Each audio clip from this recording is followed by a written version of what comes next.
There are three objectives that we want to get out of the first section of our Precalculus unit. And section 2.1, what is a function? The first objective is I can evaluate a function for the indicated values. Remember that function notation is another way of saying y. So this is pronounced f of x. What it is it's the range, the output of a function, while x is the input.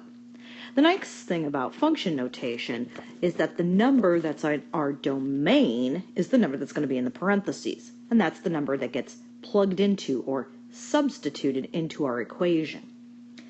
Now we're going to start off with some very simple substitutions, and then we're going to go to some ones that require a little more algebraic understanding.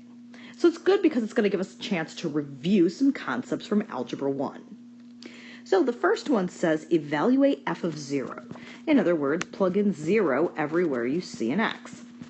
Now, you can actually just plug this into your calculator. That's the nice thing about this particular one.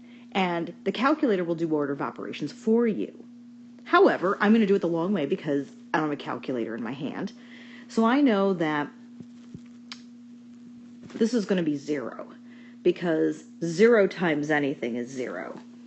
And I know this is going to be 0 because 0 times anything is 0. So these end up canceling out because you don't need 0 in the answer, and you're left with -4. F of 2, I'm going to plug in 2. Notice that in both the first one and this one, I'm putting the 2 in parentheses so that I can better utilize order of operations. So here when I evaluate this, I have to do 2 squared first, and 2 squared is 4. Then I can multiply by this 2, and I get 8. Plus 3 times 2 is 6, minus 4, and then in order of operations, you add and subtract left to right. So 8 plus 6 is 14. 14 minus 4 is 10. F of -2. 2 times -2 squared plus 3 times -2 minus 4. Here, remember when you square a negative number, it becomes a positive. The reason is because squaring means multiplying by itself. And a negative times a negative is a positive. So -2 squared is 4 times 2 is 8. However, here you're multiplying 3 times -2, which actually makes it -6 minus 4. 8 plus -6 is 2, and 2 minus 4 is -6. Now let's go to f of the square root of 2. This one gets a little bit trickier if you don't remember how square roots work.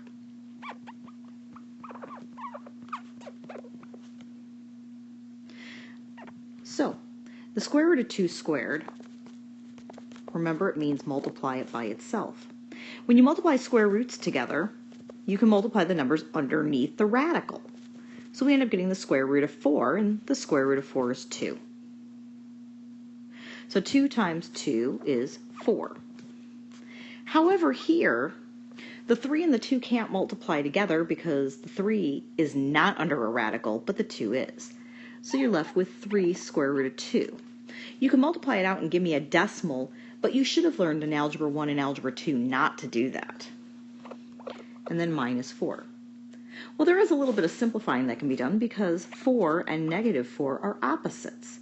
And when you add opposites, they cancel. So you're left with 3, the square root of 2. Now let's do one that you can't do in your calculator. So if you had plugged this one into your calculator, you would have gotten some sort of decimal. Square root of 2 is like 1.41, so you would have gotten something like 4.23, something in that general area. But I prefer that you not give me a decimal. All right, so f of x plus 1. The reason this gets harder is because you have to square x plus 1. All right, I'm going to do this over on the side. So squaring something means multiplying it by itself.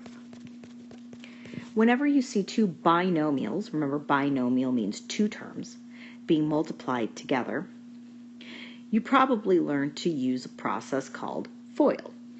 All it is distribution. I multiply these and these. So I get x squared plus 1x. And then I distribute the 1. And I get 1x plus 1. The two terms in the middle are like terms. When you add like terms, you add their coefficients. And their coefficients are both 1. So you get plus 2x plus 1. So now I've got 2 times x squared plus 2x plus 1. And that's all I've done so far is I squared. Now that I'm done squaring, now I'm going to distribute again. When you have a number on the outside of parentheses, you distribute it with each term in the polynomial. So I'm going to get 2x squared plus 4x plus 2. Now I'm going to distribute the 3 plus 3x plus 3. Ooh, I almost screwed that up. 3x plus 3. And then the minus 4 is still on the outside. You can't do anything with it. Now we're going to look for like terms to combine. These are like terms. And these are like terms. I don't know if you can hear my pen squeaking. I'm sorry. So 2x squared, 4x and 3x is 7x. And 2 plus 3 is 5. Minus 4 is 1. All right, I got to move this down. F of negative x. So 2 times negative x squared plus 3 times negative x minus 4. Just like we ran across earlier, when you square a negative, it becomes a positive because you're actually multiplying negative x times negative x, which is going to be positive x squared. So this is going to be 2x squared. But when you multiply these together, you're multiplying positive 3 times negative 1x, which is negative 3x, and then minus 4. None of the three terms are like terms, and so we're stuck there. So can you evaluate a function for an indicated value? Can you plug a number in place of x and evaluate it? And how about simple algebraic expressions like negative x or x plus 1? I won't give you anything more complicated than that. The next thing we introduce you to is a piecewise function. A piecewise function is multiple equations, multiple functions, that get graphed on the same coordinate plane. But they have a domain restriction. That means it doesn't exist for all values of x. We'll talk about graphing at another time, but for right now we're going to focus on how do you evaluate. So if I say find f of, negative 4, you have to figure out which of these three inequalities negative 4 fits into. And that's the equation you're going to plug into. You will never plug into more than one of the equations, no matter how many you're given. So, where is negative 4? Well, negative 4 is less than or equal to negative 1.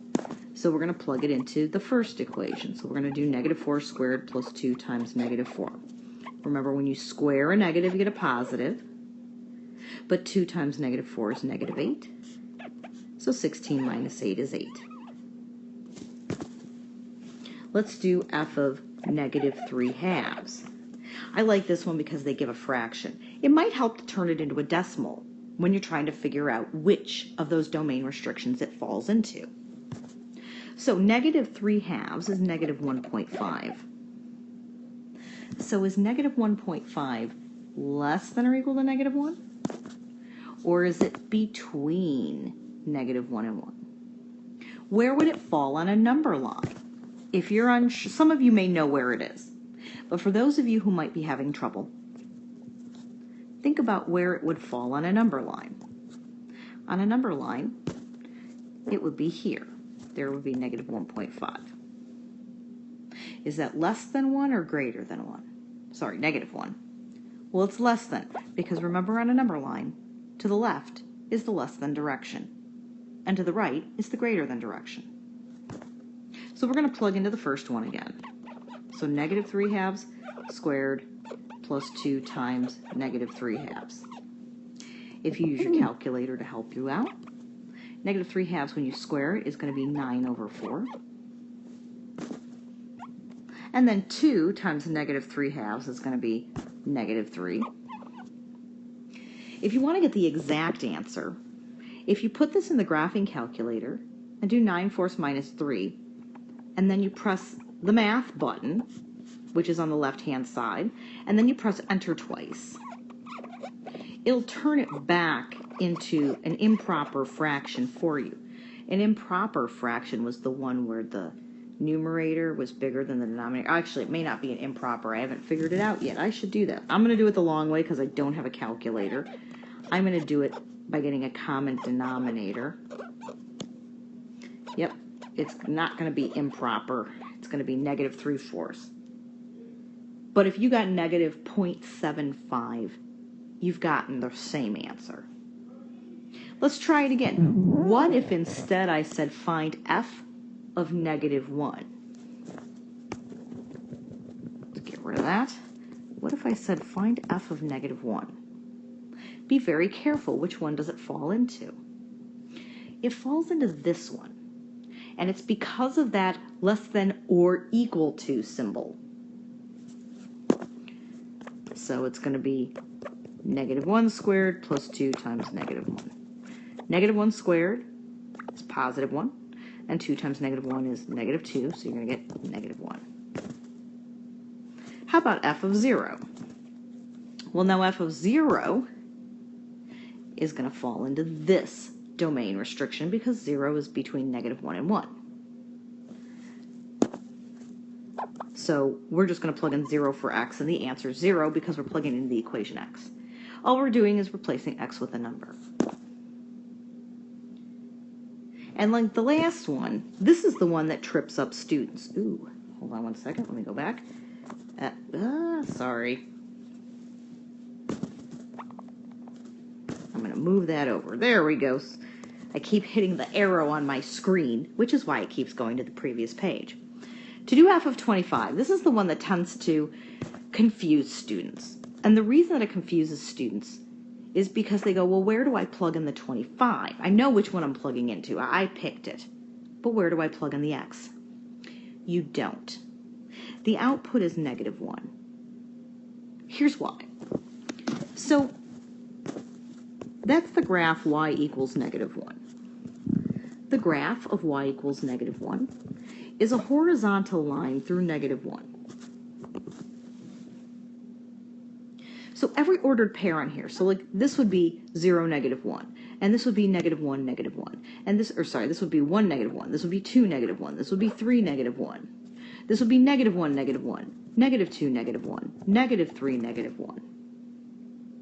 Well, that means when I go all the way out here to 25, and then I go to the red line, the y value is still going to be negative 1. So input, output, domain, range.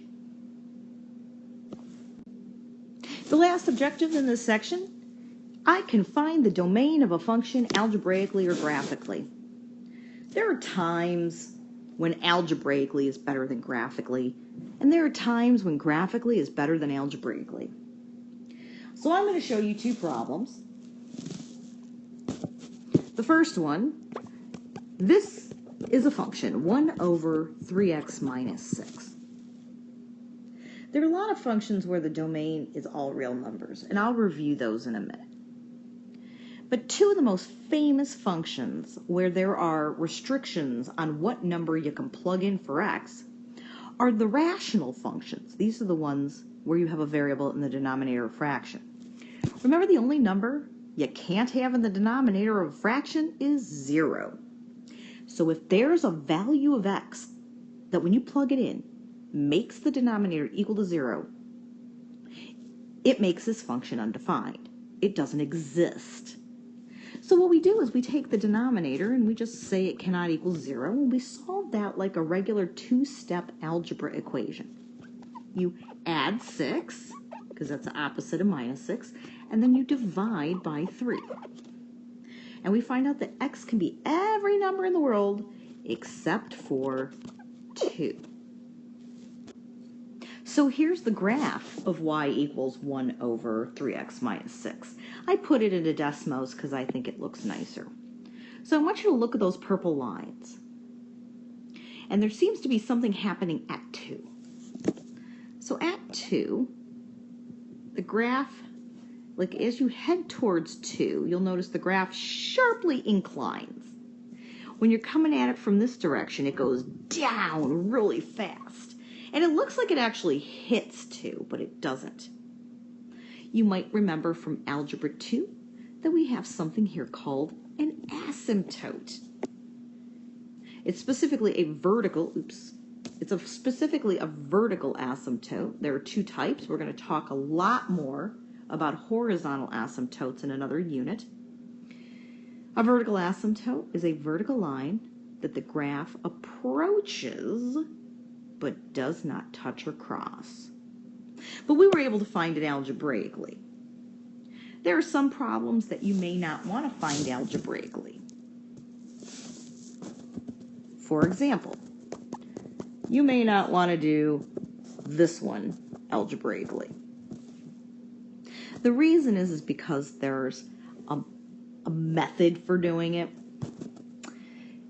In a square root, you can't take the square root of negative numbers. So any number of x that makes the inside of the radical negative can't happen. Now, we've got to be careful because we have to say x squared minus 9 has to be greater than 0. Notice that or greater than or equal to, I should say.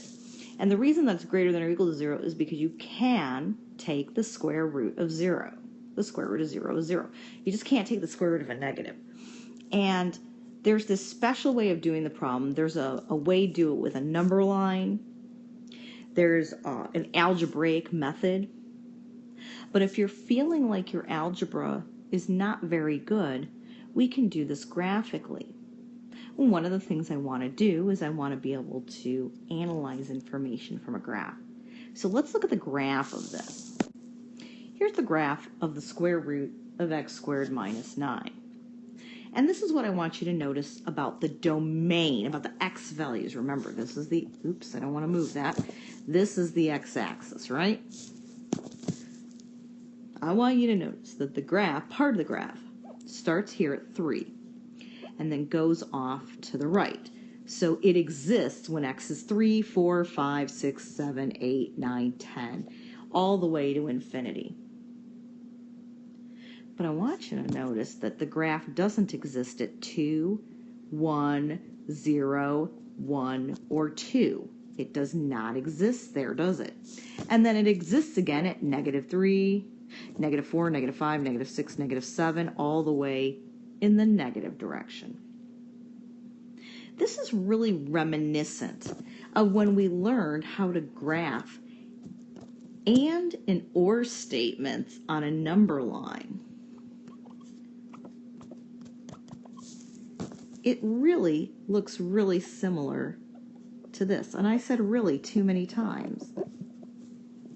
When we had two inequalities graphed on the same number line and they were pointing away from each other, we called that an OR statement. The inequality that represents this particular part of the graph is that x is less than or equal to negative 3. And the inequality that represents this part is x is greater than or equal to 3. And then we would put the word or between them because they were pointing away from each other. When you have one connected graph, a lot of times that was an and statement, but the ones that point away from each other were or. So our three objectives from this particular section: I can find the domain of a function algebraically or graphically. I can evaluate a piecewise function for indicated values, and I can evaluate a regular function for indicated values.